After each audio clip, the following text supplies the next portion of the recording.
Right, so it's the second deep dive of the Moneyfronts DLC release day cars, and it's the Debauchee Rapid GTS.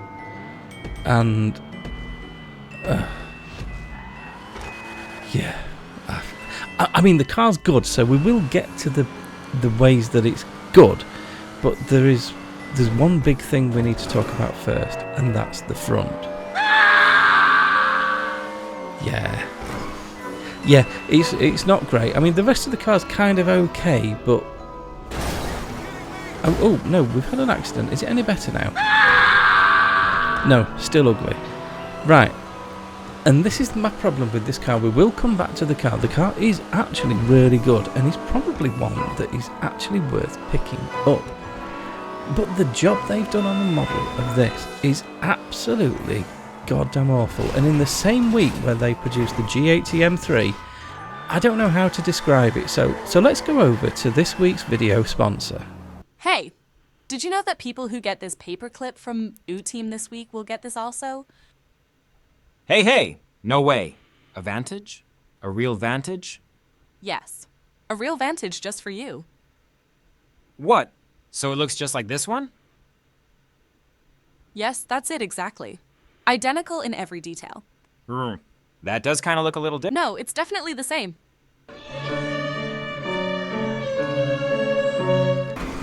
So yeah, after the G80 M3, Why'd you have to rain on my parade?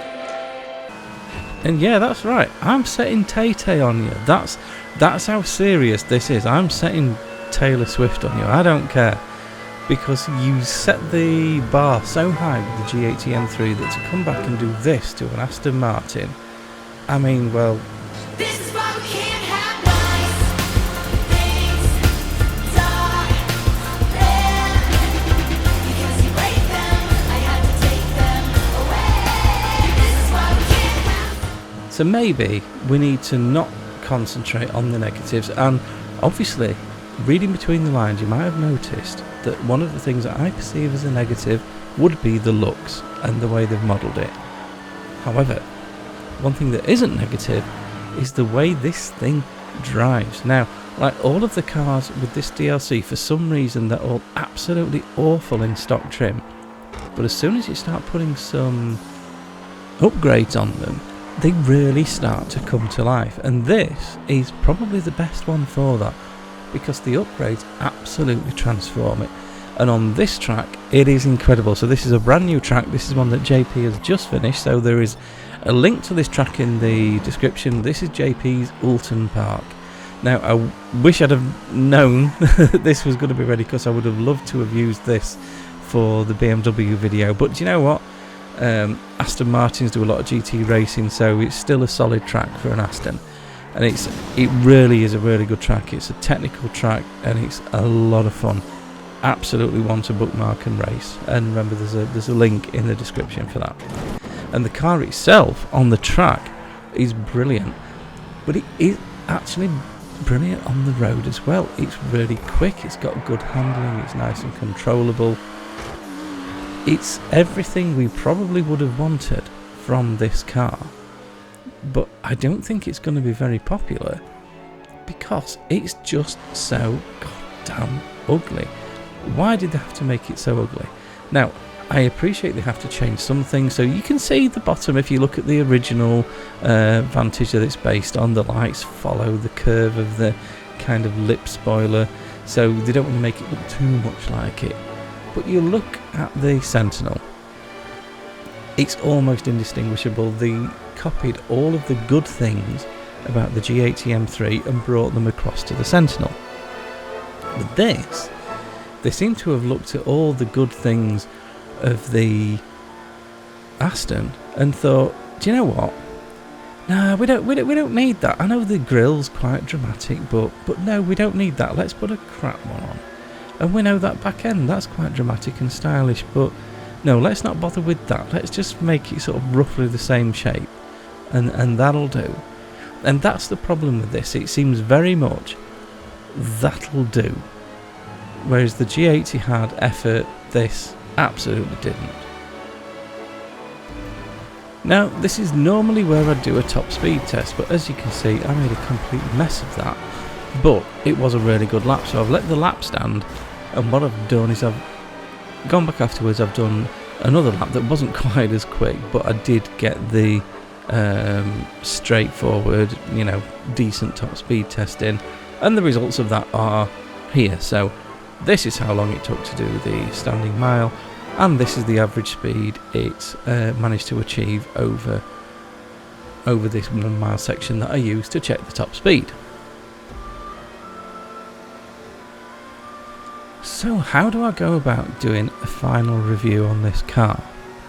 Because it really is a bit of a contradiction of a car. I mean, we start with the cost. This is $2.7 million. And that's a lot. That's proper hypercar territory. And yeah, it's quick, as you'll see in a minute. This wasn't a particularly clean lap, but it put in a really, really solid performance. So in terms of the speed of the car, it is definitely a very, very quick car. But for 2.7 million, you want something that's going to be quick and look good. And this just, it falls so far short on looking good that it's almost laughable, especially when you consider the car that it's based on looks like this. How could you get it so wrong? Seriously, how could you get it so wrong? And that leaves me with a bit of a dilemma. Do I recommend that you buy this, or do I not recommend that you buy it? Because it is really good fun. It's good fun to drive. It's also very quick.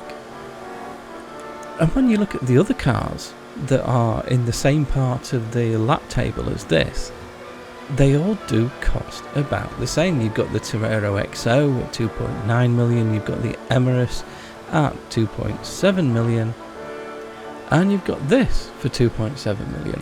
The only outlier for that sort of time is the Enus Paragon S, which comes in at just over $1 million.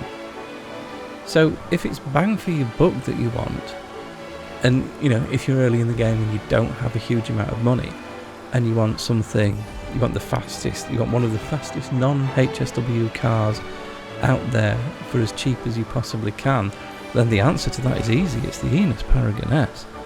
But if you're a little bit further on and you're starting to collect things that look nice and are also fast, then the Torero XO does a very similar lap time. It's slightly quicker actually. It's slightly more expensive but slightly quicker and a lot better looking. The Emirates does a very similar lap time, is a very similar price, and is a lot better looking. So in that company, I can't really think of a reason to recommend this, which is strange because, as you'll see in a minute, the lap time that it's about to put in is really, really good, and it puts it at the top of the board. But in my view, it is unforgivably ugly, and that's one thing an Aston Martin can never be. As an Englishman, there is nothing more offensive than an ugly Aston Martin. So I'm sorry, Rockstar, but you're in the doghouse with this one. But here's your time, and as you can see, it's an 8:26, which is a solid time for a solid car. It's right at the top of the lap board. So I hope that was useful, and I'll see you in the next one.